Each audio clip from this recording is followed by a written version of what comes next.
and welcome to the Excerpt. I'm Dana Taylor.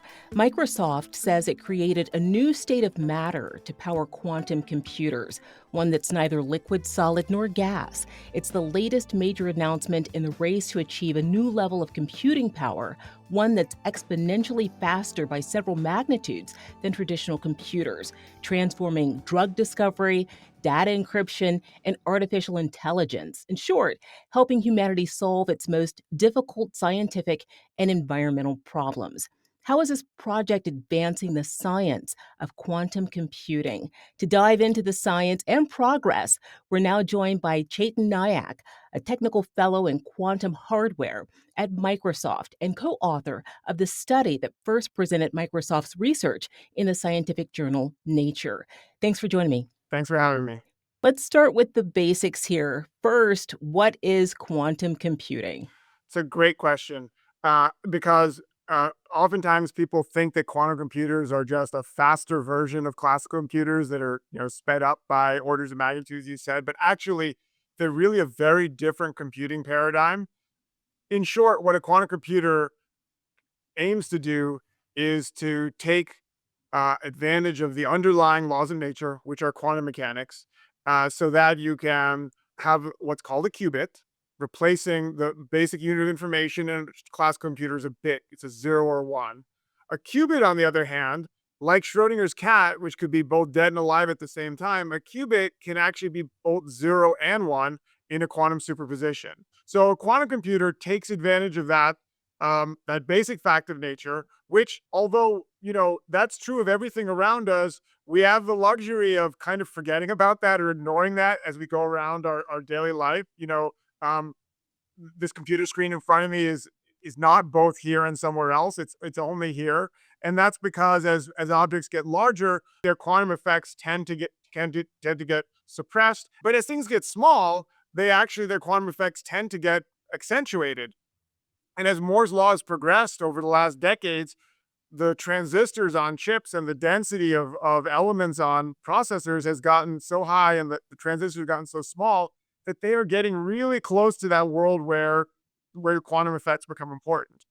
You could view that as potentially a disaster because you want your information to be a 0 or a 1.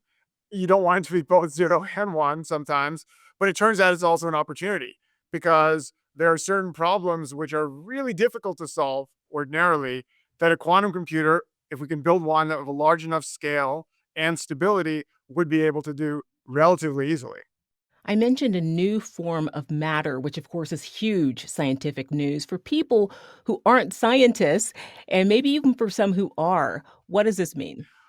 Well, as you said correctly, solids, liquids, and gases are different states of matter. And as you continuously change, for instance, the temperature in a solid like ice, its properties change continuously. You warm it up a little bit, its density changes a little bit. But then you get to the transition point. And at that transition point, a small change in temperature leads to a huge change in its properties. And it becomes water at the melting point. And then again, at the boiling point, it becomes steam. So there are clear distinctions between the solid ice and the liquid water. There are, as it turns out, there are actually finer classifications or of solids. For instance, some solids are magnetic, some solids are not magnetic, some solids are metallic, others are insulating, some are actually superconducting. Which is a remarkable phenomenon that occurs when you cool down metals. They tend to actually become better metals and better conductors as we make them colder. But then actually there's a very special point, the critical temperature, and below that temperature, it just falls off a cliff and goes to 0. And below that temperature, the resistance is just 0. That's a superconducting state. So that's a really cool state of matter discovered early in the 20th century. There are some unusual physical conditions required for the quantum computing prototype you're building. What are they? The actual device is based on an interesting combination of materials. It involves a semiconductor and a superconductor, but that alone isn't enough to get this state of matter or to make the qubits that we build on it. We cool this device down to extremely low temperatures, and that's the temperature which everything stops moving and there's no energy whatsoever in a system. And our devices are 50 millikelvin, so 50 thousandths or 0.05 Kelvin which means 0.05 degrees Celsius above absolute zero. Not, the freezing point, but absolute zero, which itself is minus 273 degrees Celsius. So basically, this is really, really, really cold. Okay. And the reason is because we need to keep these qubits extremely stable, and they are more stable when they're colder. So all the fluctuations and noise that might disrupt these qubits are strongly suppressed when they're colder. The second thing that we have to do is we actually have to apply a pretty big magnetic field. So this is the kind of field where, when people go into our labs, even standing outside of the fridge and outside the magnets, you have to be a little careful if you have a pacemaker, for instance. So these are really serious, very large magnetic fields. In the units that are used here, these are 2 Tesla magnetic fields. So many, many thousands of times larger than the Earth's magnetic field, for instance. So these are very large magnetic fields in very low temperatures that enable us to, you know, to take the raw material of the device we made and induce this new state of matter. How is this new qubit discovery impacting the timeline for when quantum computers could become commercially available? So people have said, quantum computers, useful quantum computers are decades away. We believe that they're years away. We've actually just signed a contract with DARPA, the US government's Defense Advanced Research Projects Agency. I can't go into all the details, but we signed a contract to deliver something pretty serious on a pretty aggressive timeline. So that's, and part of that process was, us coming up with a very detailed plan, including not only the technical milestones, but all the other things you need to do to build something of this scale, the budgets, the hiring plans, all the supply chain issues, and that went over that very carefully. I got a lot of scrutiny from DARPA, and emerged at the end of that process with a plan that we think does take us to something that I think would be really cool in years and not decades. So we have a lot of confidence in our plan, and we signed a contract, so we take that seriously and intend to deliver. You've been working on this for nearly 2 decades. Can you briefly walk us through how your team has pivoted on findings and lessons? And also, how have Microsoft's goals changed for quantum over this time? This is the longest running R&D program in Microsoft's history. So I'm coming up on my 20th anniversary with the company. I was probably employee 2 in the quantum program. And I've seen this program grow from for the first 10 years, it was a really small pilot project with just a handful of people, mostly trying to figure out if there was anything real here to quantum computing and worth the company pursuing in a big way. We've grown over the last 10 years, and especially over the last 5, into the kind of team that can do the science and engineering that I think is necessary to build something, to build a machine like this. Over time, we have made a number of pivots as we learn new things, and I think we, as much as we like the ideas that we've developed, we certainly realize we have the humility to realize that other people have great ideas too, and we shouldn't follow them all entirely with our own ideas. And we also learn sometimes that something we thought was correct wasn't correct. So, or something that we thought would be easy turned out to be hard, and sometimes the reverse. So there are all kinds of lessons that we have ended up learning over the last 20 years, and I'm sure we'll learn more as we go forward. How have you and your team weighed ethical concerns regarding how quantum technology may be used?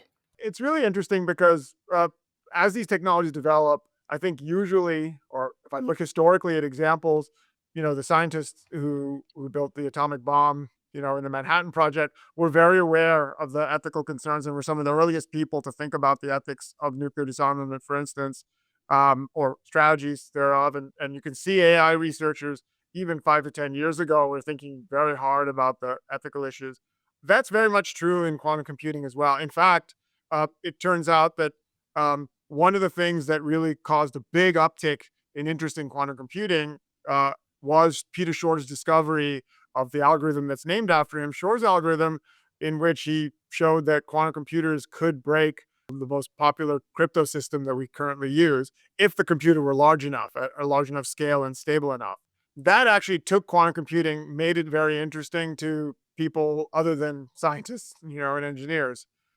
But what's interesting is that quantum physicists had also been thinking about very safe encryption methods and very safe ways of exchanging messages, also by taking advantage of quantum mechanics, what's sometimes called quantum communication, and for at least as long, if not longer.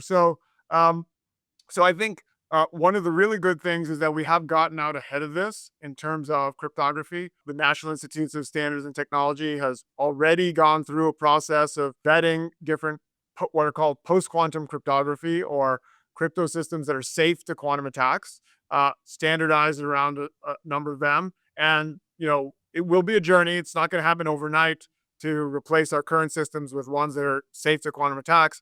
But the good thing is we have already started that journey. Some scientists who reviewed your paper were cited in the Wall Street Journal as saying you didn't present, quote, conclusive evidence, unquote, that you'd achieved the results that you claimed you did. How do you respond to that? Well, first of all, I think skepticism is healthy and normal in science. Scientists aren't a monolith. They don't all circle the wagons and all say the same thing. My experience is that it's always the opposite. That any new result is met with a lot of questions. Healthy skepticism, especially when you do something that's not incremental. That's a big leap. There's going to be skepticism and questions.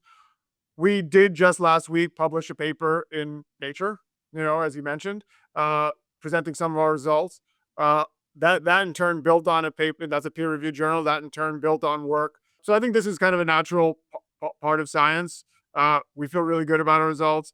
We have, of course, shared a lot more with DARPA than we have because of the ability to, under a non-disclosure agreement, work with the U.S. government on them actually coming into our labs and measuring some of our devices. And so, I think that is a really great opportunity for us, because some of the mystery about our program is because, of course, we are building a proprietary technology and we cannot share every detail of what we've done or how we do it, as is normal for companies. But with the U.S. government, we can share a lot of that information. So that's a great ability for us to get that kind of external vetting. There's obviously a ton of competition out there regarding quantum computing. Google just rolled out its new qubit. Now Amazon is in the race too with Oscillate. How is Microsoft's qubit different?